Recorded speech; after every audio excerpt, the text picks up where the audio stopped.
স্বাগতম জনাইছো টুজব চেনেলৰ অন্য এটা গুৰুত্বপূৰ্ণ ভিডিঅ'লৈ। বন্ধু বান্ধৱীসকল, এডিআৰইৰ ৰিজাল্ট আউট হৈছে। এই এডিআৰইৰ ৰিজাল্টৰ আপোনালোকৰ যিবোৰ লিংক আছে, লিংকবিলাক মই আপোনালোকক দেখাই দিব বিচাৰিছোঁ আৰু ৰিজাল্টটো আপোনালোকে কেনেধৰণে মোবাইলৰ পৰা চেক কৰিব পাৰিব মই সকলোখিনি আপোনালোকক এই ভিডিঅ'ৰ জৰিয়তে জনাবলৈ চেষ্টা কৰিম। আপোনালোকে ভিডিঅ'টো শেষলৈকে চাব, তেতিয়া আপোনালোকে ৰিজাল্টটো কেনেধৰণে নিজৰ মোবাইলৰ পৰা চেক কৰিব পাৰিব সকলোখিনি কথা আপোনালোকে জানিব পাৰিব। আহক আমি ভিডিঅ'টো আৰম্ভ কৰোঁ। বন্ধুসকল, আপোনালোকে ৰিজাল্টটো চেক কৰিবৰ কাৰণে মোবাইলতে হওক বা আপোনালোকে যিকোনো পিচিতে হওক আপোনালোকে গুগলত যাব। যিকোনো এটা ব্ৰাউজাৰ অপেন কৰি গুগলত আহিব।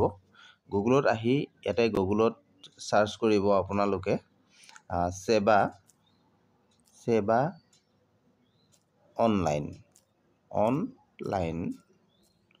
সেৱা অনলাইন লিখি আপোনালোকে সাৰ্চ কৰি দিব। সাৰ্চ কৰাৰ পাছত আপোনালোকে যিটো ফাৰ্ষ্ট অফিচিয়েল ৱেবছাইট আপোনালোকে দেখা পাব sevaonline.org বুলি।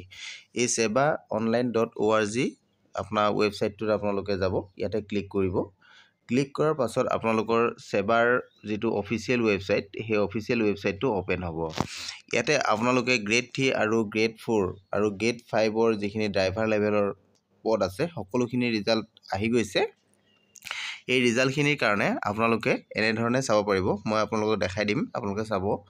যিটো আপোনালোকৰ গ্ৰেড 3ৰ যিটো পেপাৰ 3ৰ আপোনালোকৰ এইচএছ লেভেলৰ এক্সাম হৈছিল, সেই এক্সামৰ কাৰণে আপোনালোকৰ এইটো দিছে।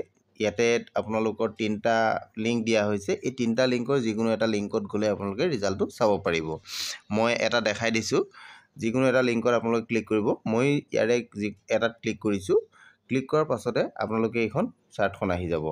অহাৰ পাছত আপোনালোকে ইয়াতে দেখা পাইছে যে এপ্লিকেশ্যন নাম্বাৰ দিব লাগিব। আপোনালোকে ইয়াতে আপোনালোকৰ অনলাইন আবেদন কৰোঁতে যিটো এপ্লিকেশ্যন নাম্বাৰ আছিল, এপ্লিকেশ্যন নাম্বাৰটো দিব আৰু ইয়াতে আপোনালোকৰ পাছৱৰ্ডটো দিব। পাছৱৰ্ডটো দি লগ ইন কৰি দিলে আপোনালোকৰ ৰিজাল্ট শ্বীটটো আপোনালোকে চাব পাৰিব। আৰু ঠিক তেনেধৰণে আপোনালোকে যদি গ্ৰেড 4ৰ যিটো গ্ৰেড 3ৰ যিটো ৰিজাল্ট হয়, তাৰ পেপাৰ 4ৰ যদি আপোনালোকে ৰিজাল্টটো চাব বিচাৰে, তেতিয়াহ'লে এইটো অপশ্যনত যাব লাগিব, যিটো বেচেলৰ ডিগ্ৰী লেভেল আছিলে। তাৰ কাৰণে আপোনালোকে ইয়াতে ৰিজাল্টৰ যিকোনো এটা লিংকত ক্লিক কৰি দিব। তেতিয়া ৰিজাল্ট চাবৰ কাৰণে তেতিয়া আপোনালোকে ৰিজাল্টটো পাব। ইয়াতে মই এটাত ক্লিক কৰিছোঁ। ক্লিক কৰাৰ পাছত ইয়াতো ঠিক তেনেধৰণে আহিব। আপোনালোকৰ এপ্লিকেশ্যন নাম্বাৰ দিব লাগিব আৰু পাছৱৰ্ড দিব লাগিব। এপ্লিকেশ্যন নাম্বাৰটো ইয়াতে আপোনালোকে টাইপ কৰিব আৰু ইয়াতে পাছৱৰ্ডটো টাইপ কৰিব। পাছৱৰ্ডটো টাইপ কৰাৰ পাছত আপোনালোকে লগ ইন কৰিব। আপোনালোকে ৰিজাল্টটো চাই ল'ব পাৰিব। আৰু যদি ড্ৰাইভাৰ পদৰ কাৰণে আপোনালোকে এক্সাম দিছিল, তেতিয়াহ'লে আপোনালোকৰ এইটো পেপাৰ 5 হয়। পেপাৰ 5 যিটো HSLC লেভেলৰ হয়।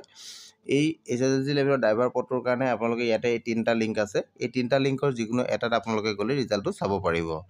এতিয়া ইয়াৰে যিকোনো এটাত মই গৈ আপোনালোকক দেখাই দিছোঁ।